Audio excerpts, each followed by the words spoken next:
আসসালামু আলাইকুম এভরিওয়ান, সবাই কেমন আছেন? আশা করি সবাই ভালো আছেন। আজ আমি আপনাদের নিয়ে যাব একটি ভয়ঙ্কর পুকুরে। আমাদের এলাকার মধ্যে একটা জনপ্রিয় পুকুর ছিল এইটা।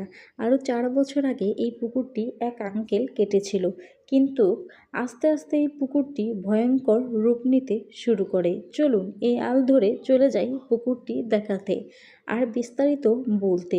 আসলে কি হয়েছিল এই পুকুরে, এখন কেন মানুষ পুকুরটি ইউজ করে না, পুকুরটি ব্যবহার করে না, চলুন বলা যাক।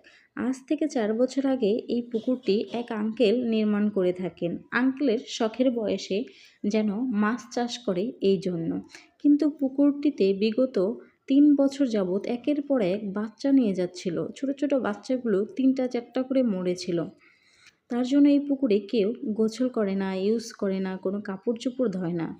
যে যাই বলুক, পুকুরটি কিন্তু আমার কাছে ভালোই লাগে। অনেক বড় একটা পুকুর, জানি না ক্যামেরায় কেমন দেখা যাচ্ছে, তবে পুকুরটি কিন্তু অনেক সুন্দর। দেখুন কি সুন্দর শাপলা, কি সুন্দর একটা পরিবেশ। আপনারা লক্ষ্য করে দেখবেন যে পুকুরটির পানিও কিন্তু অনেক স্বচ্ছ, অনেক পরিষ্কার। মানুষ এখন ভয়ে এই পুকুরটির ধারের কাছেও আসে না, এবং যিনি মাছ চাষ করতেন তিনি কিন্তু এখন আর মাছ চাষও করেন না, কারণ তার নিজেরই এক নাতিন এখানে পড়ে মারা গিয়েছে। আমরা ছয়টা লাশ পেয়েছি এখান থেকে। দেখুন বাচ্চাগুলো কি সুন্দর করে খেলছে। এই খেলাটি দেখে কেউ কি ছোটোবেলার কথা মনে করতে পারছেন? এটা কিন্তু দায়রা খেলা। দেখুন এই দোলনাটা দেখে কিন্তু আমার আর সহ্য হয়নি। আমি কিন্তু উঠে বসে গিয়েছি দোল খেতে। আমার কিন্তু ভালোই লাগতেছিল, কিন্তু আসলে ব্যথাও লাগতেছিল, এখানে কিছুই ছিল না। যাই হোক, একটু মজা করলাম, আপনাদের একটু ভিউ দেখাই। দেখুন আজকের বিকেলটা কি যে সুন্দর। প্রকৃতি যেমন তার রূপ দেখায়, তেমনি ভালোও লাগে। প্রকৃতি দেখুন কি সুন্দর প্রকৃতি। এমন আকাশ দেখতে কার না ভালো লাগে বলুন তো? এমন আকাশ শুধু বাংলাদেশেই পাবেন, আর কোথাও নাই। কিন্তু আমার সোনার বাংলাদেশে কিন্তু এমন সৌন্দর্যই ফুটে রয়েছে। আপনাদের দেখাতে পেরে আমারও খুব ভালো লাগে।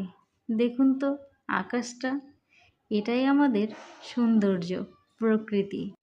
আমি যত দেখি এই প্রকৃতির মাঝে হারিয়ে যাই। আমি একবার না, বারবার না, বহুবার প্রেমে পড়েছি শুধুমাত্র এই প্রকৃতির। কেউ যদি আমাকে বলে আপনি কোথায় হারিয়ে যেতে চান, আমি অন্য কোনো দেশে হারিয়ে যেতে চাবো না। আমি শুধু বাংলাদেশে গ্রাম অঞ্চলের পরিবেশের মধ্যে, প্রকৃতির মধ্যে হারিয়ে যেতে চাই, সবুজ শ্যামলে। আপনারা দেখেন কি সুন্দর একটা পরিবেশ। আপনাদের দেখাতে পেরেও আমার নিজেরই ভালো লাগে। যারা যারা আমার ভিডিওটা দেখতে ভালোবাসেন, যারা যারা আমার ভয়েসটা শুনতে ভালোবাসেন, অবশ্যই চ্যানেলটি সাবস্ক্রাইব করে দিতে ভুলবেন না কিন্তু বন্ধুরা।